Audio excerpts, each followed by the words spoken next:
என்ன மாதிரி கஷ்டம் சிறு வயதில் எம்ஜிஆர் அவர்கள்? சிறு வயதில் அதான் சொல்கிறேன்ல, பக்கத்து வீட்டு தாய் வந்து 2 அண்ணன் தம்பி 2 பிள்ளைகளும் அழுகும்போது கும்பகோணம் யானையடி பள்ளி தெருவில், இன்றைக்கும் தலைவர் படித்த பள்ளியோட நினைவு பள்ளியாக அங்கே இருக்குது கும்பகோணத்தில். இந்த பக்கத்து வீட்டு தாய் வந்து குழந்தைங்க அழுவுற சத்தம், மழை சத்தத்தையும் தாண்டி அழுவுற சத்தத்தை கேட்டு நொய்யரிசியை கொடுத்து உங்கள் பிள்ளைகளுக்கு அதை கொடுமா, கஞ்சி காய்ச்சி கொடுன்னு சொல்லும்போது, கஞ்சி காய்ச்சி தட்டில் அதை கொடுக்கும்போது அந்த பிள்ளைகளுக்கு எடுத்து சாப்பிட போகிற நேரத்தில் சக்கரைபாணி அவருடைய அண்ணனும் தலைவரும் சாப்பிடும்போது வெளியில் ஒரு குழந்தைய வச்சுட்டு ஒரு தாய், அம்மா தாயே என் பிள்ளைக்கு பசிக்குது அப்படின்னு சொல்லும்போது, விவரம் அறியாத வயதிலேயே தான் வைத்திருந்த உணவை எடுத்து சென்று அந்த குழந்தைக்கு கொடுத்த தலைவன்.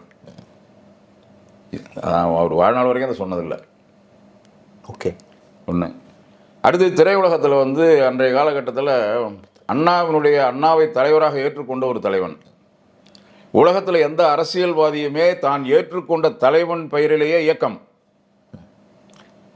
இன்றைக்கு நாட்டை ஆண்டு கொண்டிருக்கிற கட்சி இருக்குதுல்ல, பாரதிய ஜனதா கட்சி, அந்த கட்சியினுடைய சின்னம் கொடி புரட்சி தலைவருடைய கொடி. ஓ, தமிழ்நாட்டில் 1 மாதம் அந்த கொடி தான் பறந்தது, அதிமுக கொடின்னு.